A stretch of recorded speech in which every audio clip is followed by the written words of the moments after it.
1911 आणि 1921च्या जातनिहाय जनगणनेमध्ये अनेकांनी आपल्या जातीचा उल्लेख चुकीचा केलेला होता आणि आपला दर्जा सुधारून सांगितलेला होता। अर्थातच आपली जी मूळ जात आहे ती न सांगता उच्च जात असल्याचं सांगितलेलं होतं। त्याच्यामुळे अस्पृश्यांची जी लोकसंख्या आहे ही लोकसंख्या 1911च्या जनगणनेमध्ये स्पष्ट झालेली नव्हती, काही आकडे चुकीचे आलेले होते। पण पुन्हा 1921 मध्ये ज्यावेळेस जनगणना झाली त्यावेळेस थोडेफार सुधारित आकडे समोर आले आणि याचा फायदा 1927 ला भारतामध्ये आलेल्या सायमन कमिशनला झाला। सायमन कमिशनने हे निश्चित केलं की भारतामध्ये असलेल्या अस्पृश्यांची लोकसंख्या ही 44.5 दशलक्ष आहे। हा आकडा समोर आल्यानंतर सायमन कमिशनच्या या रिपोर्टमध्ये अस्पृश्यांसाठी नेमकं काय द्यायचं आणि किती द्यायचं हे निश्चित झालं। जर समजा ही जातीनिहाय जनगणना झालीच नसती तर कदाचित अस्पृश्यांची जी बाजू आहे ती बाजू 1930-31च्या गोलमेज परिषदेमध्ये डॉक्टर बाबासाहेब आंबेडकरांनाही मांडता आली नसती आणि डॉक्टर बाबासाहेब आंबेडकरांनी जरी अंदाजे सांगितली असती तरी ती ब्रिटिशांनी मान्य केली नसती। पण 1921 ला जी जातीनिहाय जनगणना झालेली होती त्या जातीनिहाय जनगणनेचे आकडे, त्याच्या नोंदी सायमन कमिशनने त्यांच्या अहवालामध्ये केलेल्या होत्या आणि त्याच्याच आधारावरती अस्पृश्यांसाठी नेमकं किती आणि काय द्यायचं हे निश्चित होणार होतं। खरं तर सायमन कमिशनने जो अहवाल सादर केलेला होता हा अहवाल इथल्या अस्पृश्यांच्या सामाजिक दर्जाच्या सुधारणेबाबतीमधला होता आणि अस्पृश्यांचा जर सामाजिक दर्जा सुधारायचा असेल तर त्यांना नेमकं काय दिलं पाहिजे या अनुषंगाने चर्चा करण्यासाठी डॉक्टर बाबासाहेब आंबेडकरांना यामुळे वाव देखील मिळालेला होता। आणि त्याच्यामुळं 1930 आणि 1931च्या गोलमेज परिषदेमध्ये डॉक्टर बाबासाहेब आंबेडकर अस्पृश्यांसाठी ठामपणे काहीतरी मागू शकले। पण याचा फायदा डॉक्टर बाबासाहेब आंबेडकरांनी भविष्यामध्ये कधीही राजकीय हेतूने घेतला नाही किंवा आपली लोकसंख्या 44.5 दशलक्ष आहे आणि त्यामुळे आपल्याला एखाद्या शासनामध्ये किती टक्के वाटा मिळावा ही बाजू डॉक्टर बाबासाहेब आंबेडकरांची कधीच नव्हती। किंवा निवडणुकांमध्ये डॉक्टर बाबासाहेब आंबेडकरांनी हे आकडे दाखवून अस्पृश्यांना कधीही म्हटलं नाही की तुमची लोकसंख्या एवढी आहे त्याच्यामुळं तुम्ही अस्पृश्य आहात तर अस्पृश्यांच्याच बाजूने उभे राहा असं डॉक्टर बाबासाहेब आंबेडकरांनी कधीही केलं नाही। ते त्यांनी लोकांच्या विवेकी भूमिकेवरती सोडलेलं होतं। पण आज ज्यावेळेस जातीनिहाय जनगणना होते आहे त्यावेळेस पुन्हा हा मुद्दा चर्चेला येतो आहे की ही जनगणना राजकीय हेतूने केली जाते आहे का हा प्रश्न आहे आणि जर राजकीय हेतूने ही जनगणना केली जात असेल तर भारताच्या लोकशाहीचं मोठं नुकसान होऊ शकतं। त्याच्यामुळं ही जनगणना जातीनिहाय करत असताना ही फक्त सामाजिक हेतूने करणं गरजेचं आहे किंवा ज्या लोकांच्या सामाजिक नोंदी झालेल्या नाहीत त्या लोकांच्या नोंदी करून घेणं खूप गरजेचं आहे। खरं तर अस्पृश्यांच्या अर्थात अनुसूचित जातीची आणि अनुसूचित जमातीची लोकसंख्या ही प्रत्येक लोकसंख्येच्या जनगणनेमध्ये केली जाते, परंतु प्रश्न असा आहे की फक्त ओबीसींचा आकडा किती आहे आणि ओबीसींची लोकसंख्या किती आहे आणि लोकसंख्येच्या प्रमाणामध्ये त्यांना किती द्यायचं हे अजूनही निश्चित झालेलं नाही।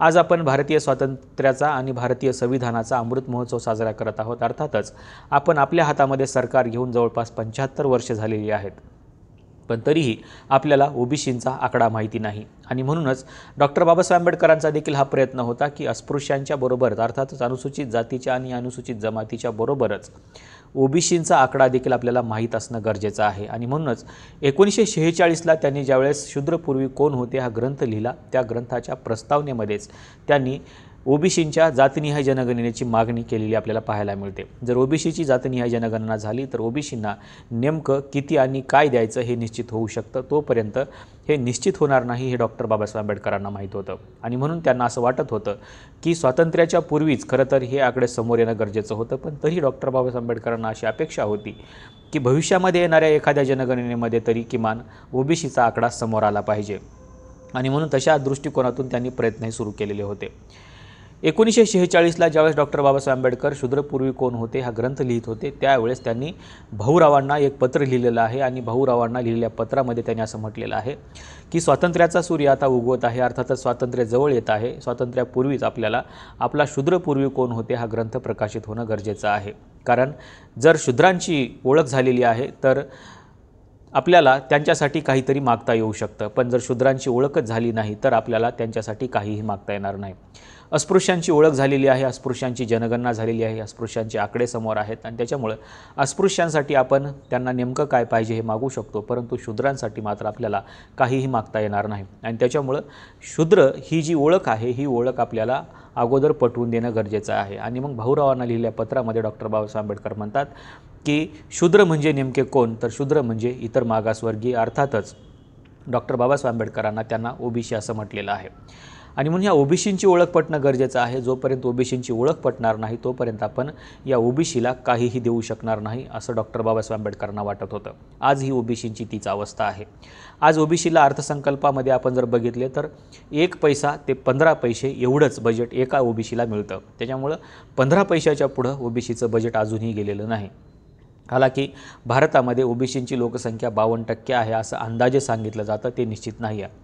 पण तरीही 52% असलेल्या या ओबीसींना केवळ 1 पैसा ते 15 पैसे एवढंच बजेट मिळतं आणि त्या 15 पैशातले नेमके त्यांच्यापर्यंत किती पोहोचतात हा खरा आणखीन पुढचा यक्षप्रश्न आहे. त्याच्यामुळं ओबीसींची जी काही जातनिहाय जनगणना आहे ही जातनिहाय जनगणना स्पष्टपणे होणं गरजेचं आहे आणि म्हणून डॉक्टर बाबासाहेब आंबेडकरांचा तो प्रयत्न होता. अनुसूचित जातीची लोकसंख्या निश्चित झाली आणि म्हणून 1930 आणि 31च्या गोलमेज परिषदेमध्ये डॉक्टर बाबासाहेब आंबेडकरांनी त्यांच्या लोकसंख्येच्या प्रमाणामध्ये त्यांना प्रतिनिधित्व मागितलं आणि भविष्यामध्ये त्यांना रिझर्वेशन देखील मागितलं. 1935ला जो कायदा भारतामध्ये आला त्या कायद्यामध्ये याची स्पष्टपणानं नोंद झाली की भारतामध्ये अस्पृश्यांची लोकसंख्या ही 45.5 दशलक्ष आहे. त्याच्यामुळं त्यांच्या लोकसंख्येच्या प्रमाणामध्ये त्यांना नोकऱ्या असतील किंवा राजकीय आरक्षण असेल या दोन्ही बाबतीमध्ये त्यांना किती टक्के वाटा द्यायचा हे निश्चित झालं. त्याच्यामुळं आकडा हातामध्ये होता आणि त्या आकड्यामुळं आपल्याला ते करता आलं. परंतु जर समजा डॉक्टर बाबासाहेब आंबेडकरांच्या हातामध्ये हे लोकसंख्येचे आकडेच नसते तर कदाचित डॉक्टर बाबासाहेब आंबेडकरांना ह्या सगळ्या गोष्टी निश्चित करता आल्या नसत्या. आणि म्हणून आता देखील ओबीसींचा आकडा हातामध्ये असणं गरजेचं आहे आणि जोपर्यंत ओबीसीचा आकडा हातामध्ये येत नाही तोपर्यंत ओबीसीला सामाजिक आणि राजकीय प्रतिनिधित्व किती द्यायचं हा मुद्दा आहे. पण आता होणारी जी लोकसंख्याची जनगणना आहे ही जनगणना सामाजिक हेतूने होते आहे का राजकीय हेतूने होते आहे, तिच्या पाठीमागे सामाजिक न्यायाची भावना आहे का राजकीय भावना आहे हे स्पष्टपणानं जाणून घेणं खूप गरजेचं आहे.